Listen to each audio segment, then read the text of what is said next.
Hola, ¿cómo les va? Bienvenidas, bienvenidos a este ciclo que llamamos Haciendo Buena Letra, con las autoras y los autores de Editorial Planeta, en este caso un queridísimo amigo, Daniel López Rossetti, con su libro Estrés, Sufrimiento y Felicidad, un librazo, ¿eh? Además ahora vamos a charlar porque es un poco un manual, me parece a mí, que me encantan los manuales, que es una palabra linda que tiene que ver con algo que uno toma con las manos, que es manuable.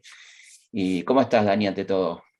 Bien, ante todo bien, contento de esto y siempre aprendiendo de vos, de lo que estamos charlando. Es bueno eso de manuable, ¿eh? Es muy interesante. Sí, sí, manual viene de ahí. El manual del alumno viene de que se podía manipular, que entraba más o menos en una mano, no tenía que ser muy Claro, el grande. manual del alumno bonaerense. Exactamente. Y vamos a hablar del estrés, un tema que, bueno, vos sos uno de los mayores especialistas en Argentina y no solamente en Argentina.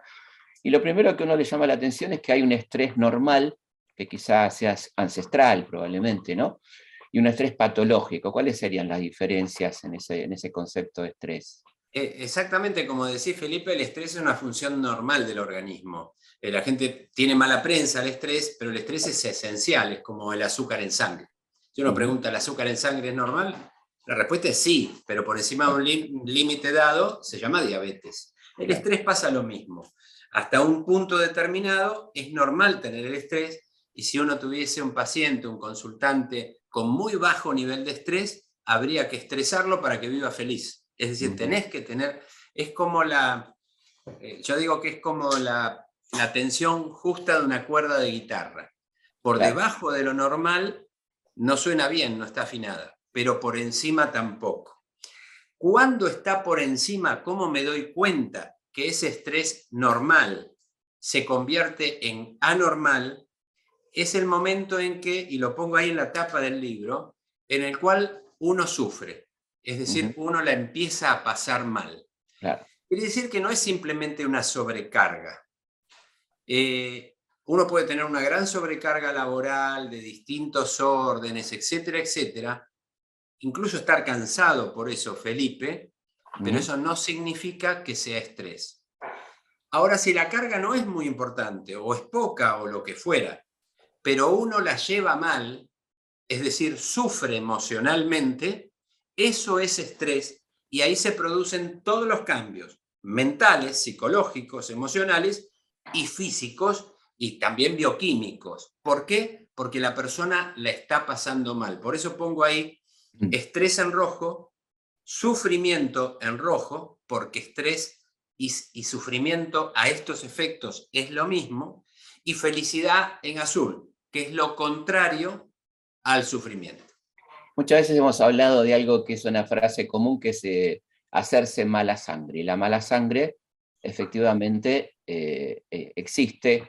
Y yo te había contado que había estado con los médicos Wichi, que ellos hablaban de felicidad, grado de felicidad en sangre, ¿no? Que tiene toda una lógica, esta medicina ancestral en este sentido de cómo daña la mala sangre, que tiene que ver con el estrés. ¿Qué sería la mala sangre, digamos? Sí, sí, la sangre se hace mala cuando uno sufre, Claro. pero literalmente. Y lo que comentás de los Wichi se traduce hoy en lo que la ciencia comprueba, que es la elevación de sustancias en sangre inflamatorias. Se llaman sustancias proinflamatorias. Tienen nombres raros, algunos voy a comentar para darle entidad científica a lo que vos comentás de los Wichi.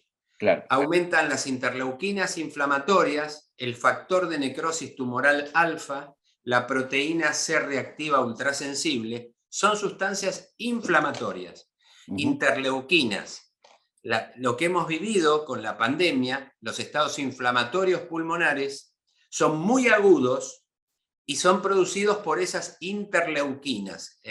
Se llama tormenta de citoquinas o de interleuquinas, lo hemos escuchado todos alguna vez. Pero en el caso del sufrimiento, el aumento de sustancias inflamatorias obviamente no es como en el COVID, sino que es mucho más bajo, Felipe, bajísimo, pero estable en el tiempo.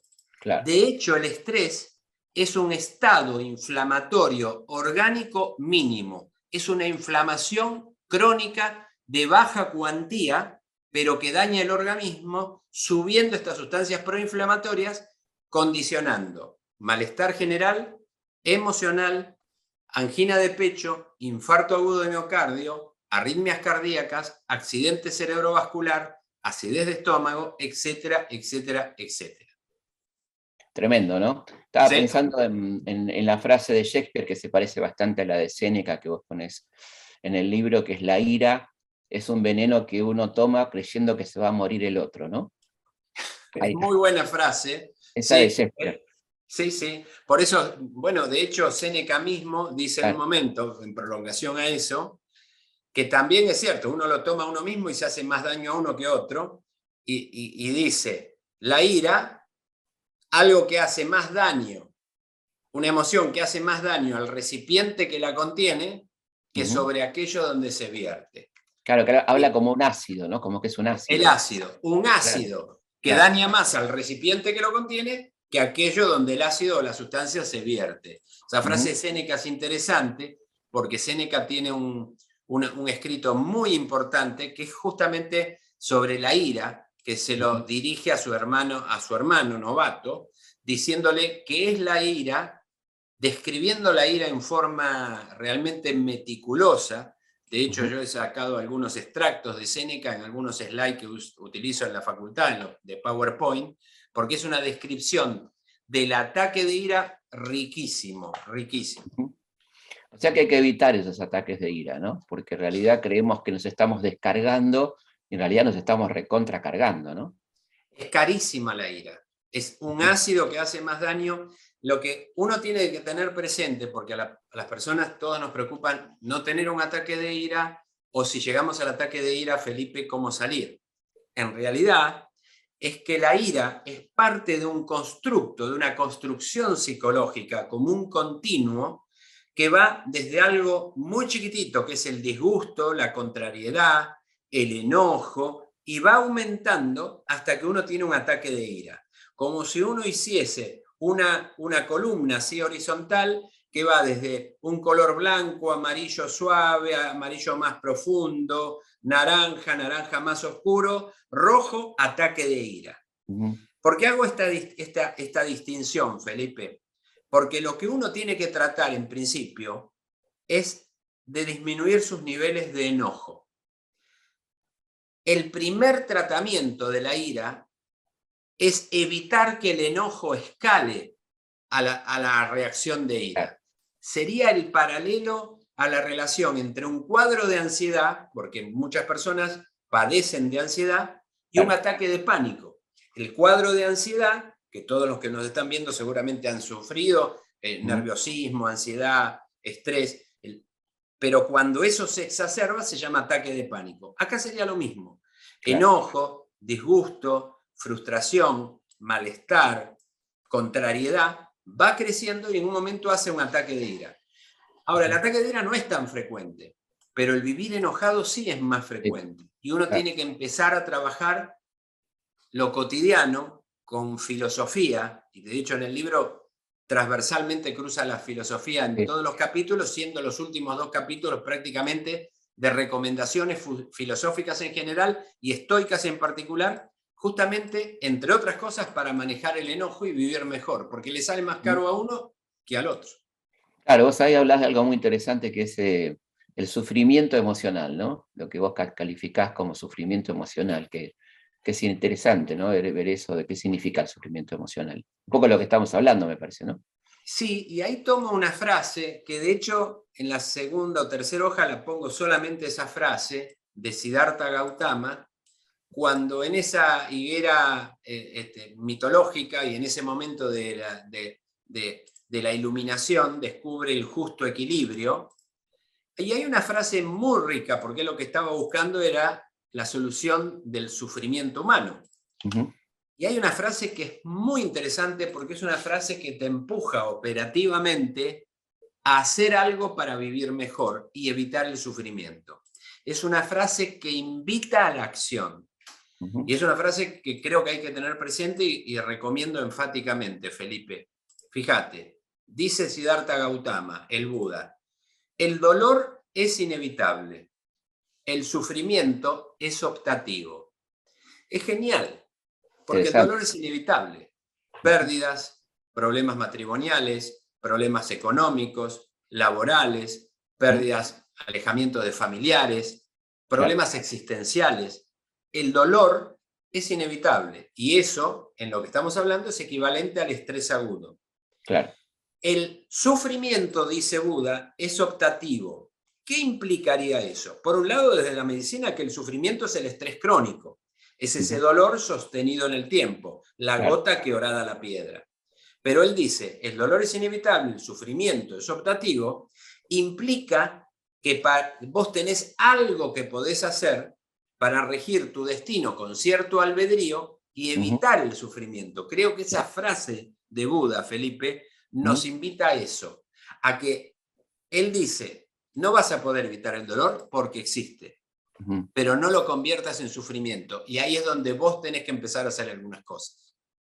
Una de las cosas que siempre me pareció muy interesante de tu trabajo en hospitalario, en el hospital público, ¿no? Es haber cambiado los esquemas de encuesta para ver quién tiene estrés, porque asociamos el estrés al ejecutivo, al hombre de empresa, ¿no? Y vos estuviste trabajando muy seriamente y encontraste, por supuesto, que gente de los sectores populares es uno de los sectores que más estrés sufren, aunque no se ha visto o visibilizado socialmente así, ¿no? Contanos un poquito de esto, ¿no? Eso es central. Y es central porque también, digamos, para una comprensión de la realidad social y no creer que el que está con mucho trabajo y mucho esfuerzo, uno dice, uy, ¿cómo debe estar estresado esta persona? Uno de los elementos que permite definir el estrés es la relación entre las cargas y mi capacidad de resistencia. Es decir, un balance entre las cargas que yo recibo en la vida y llamarle a las cargas también amenazas o estresores. Es decir, carga, amenaza o estresor va en un platillo de la balanza, Felipe, y en el otro va la capacidad de resistencia. Es obviamente que si uno está sobrecargado de trabajo y ese trabajo lo lleva mal y genera sufrimiento, es estrés. Pero también el estresor es una amenaza. Con lo cual, alguien que no tiene trabajo tiene una amenaza inmensa porque no puede mantenerse él, no puede mantener su familia. Claro. Y esa es una condición fuertemente estresante. No hay que filiar la palabra estrés a la mochila que se lleva en términos de carga o peso, claro, sino la falta es un estresor.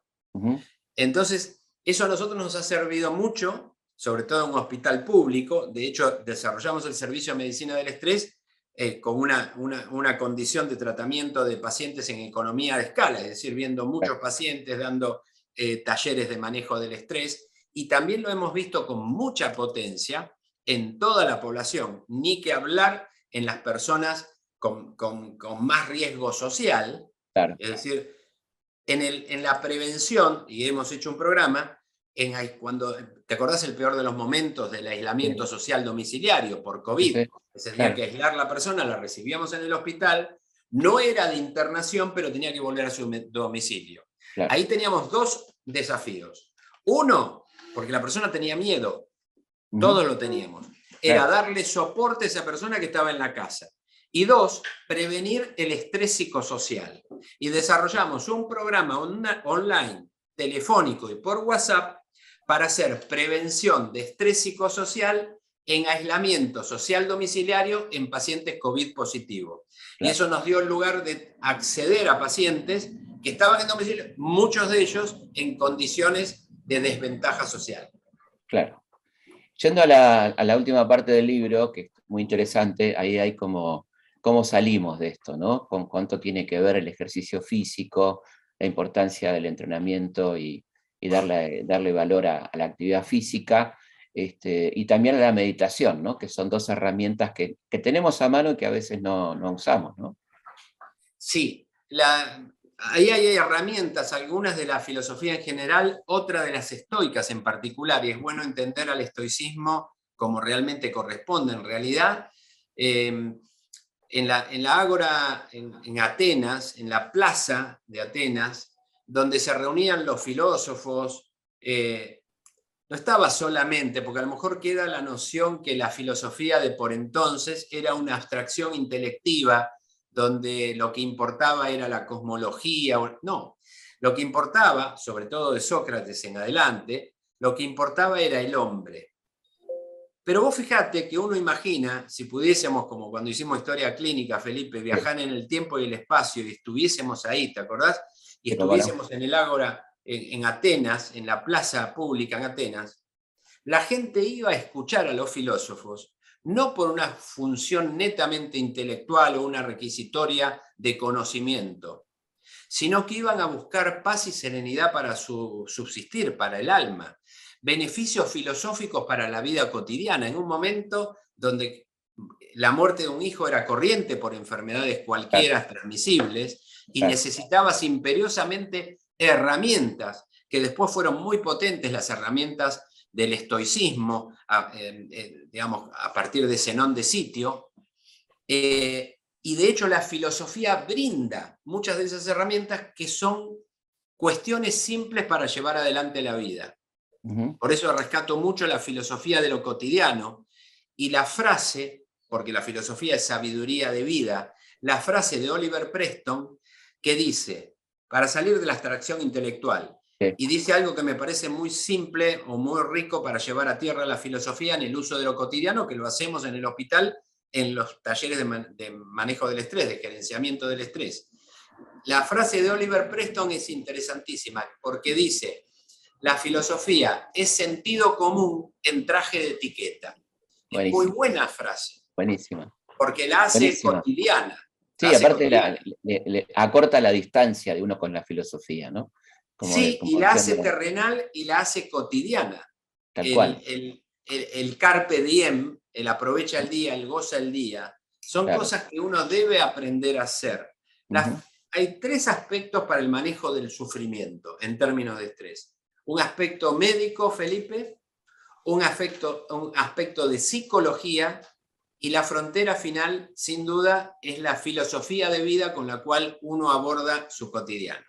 Todo esto lo van a encontrar en el libro del doctor López Rossetti, que además tiene un test muy interesante al final, ¿no? Una autoevaluación, podemos decir, que está buenísima, ¿no? Hay un anexo, efectivamente, como uno de los capítulos es personalidad y estrés, seguridad en uno mismo y estrés, asertividad y estrés. Hay 4 test en el capítulo de test donde uno se los puede autoadministrar como un camino de conocimiento. Obtiene un resultado que le resulta operativo, pero sugiero también leer con profundidad las preguntas, porque son interrogantes de todos los días que nunca nos hacemos. Y el test ahí permite, son 3 test validados en la Argentina, permite obtener un resultado, pero todavía más rico es ver y analizar cada una de las preguntas y ver las fortalezas y debilidades relativas.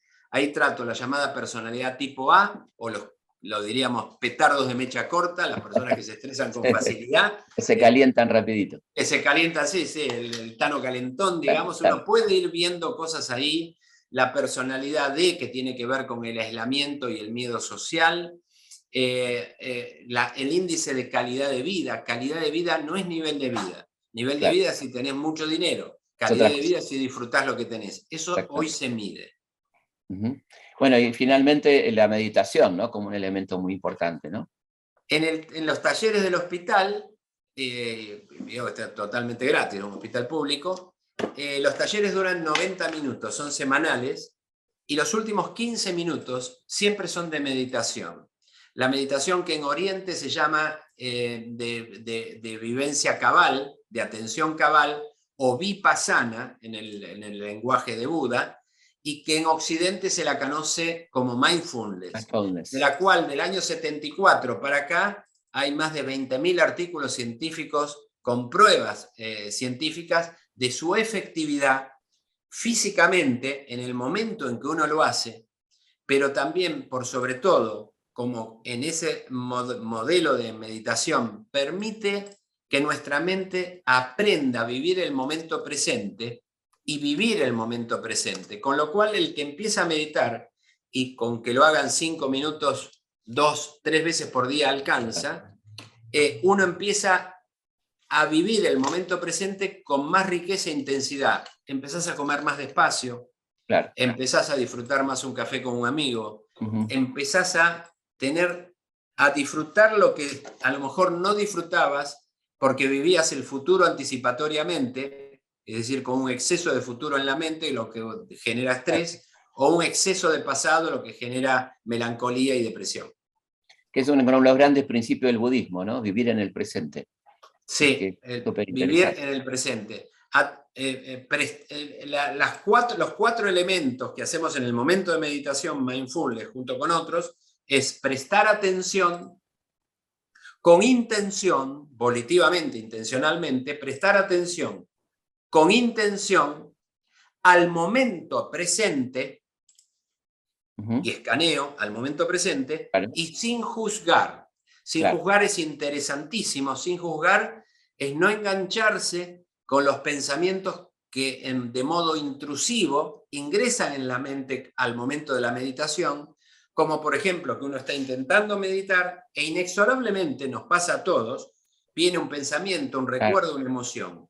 No lo niego, no me frustro, lo miro, pero no me engancho, no lo juzgo y lo dejo irse, igual que cuando veo las nubes en el cielo y vuelvo a mi foco de atención, que es el de respiración. Pero sí, el mindfulness adaptado en Occidente, porque no vivimos en Lhasa, no vivimos en Katmandú, adaptado a Occidente, con una técnica que nosotros llamamos rápida, incluso la llamamos sublingual, que una meditación de 1 minuto varias veces al día es muchísimo más que no hacer nada. En lugar de usar un ansiolítico sublingual, una medicación sublingual, para sacar los ansiolíticos. Totalmente. Me estaba acordando de mi profesora de yoga que me decía, los pensamientos vienen, pasan y se van, ¿no? Como que hay esa... Un pañuelo de seda que uno lo deja caer. Vivir el presente es estar integrado con tu proceso respiratorio, que es lo que llevamos siempre, y la verdad que genera paz, calma y serenidad. Pero aparte se mide biológicamente, es decir, sí.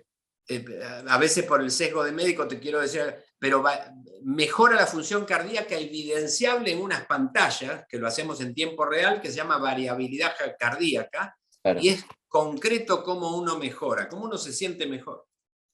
Bueno, Dani, muchísimas gracias. Recomendamos particularmente este libro, Estrés, Sufrimiento y Felicidad. Ahí tienen en rojo las cosas que no y las que sí, que no... Que bueno, que se habla mucho de la felicidad también, y este test final, que me encantó lo que dijiste, Dani, no estar tan atento al resultadismo, esto no es un examen, sino a las preguntas que te van a llevar a pensarte en torno a este tema que es tan importante para la sobrevida y sobre todo para, como bien decís, vivir el presente, cosa que nos cuesta tanto, ¿no? Estamos siempre proyectando, melancólicos y demás, y la vida, bueno, como decía Lennon, ¿no? La vida es aquello que se pasa mientras estás pensando en el futuro, ¿no? Sí, la vida, y uno lo va aprendiendo con el tiempo, y nuestros mayores dan fe de eso. La vida es el mientras tanto. Exactamente, así es. Bueno, muchas gracias, Dani. No, gracias a vos, Felipe, un abrazo. Nos estamos viendo.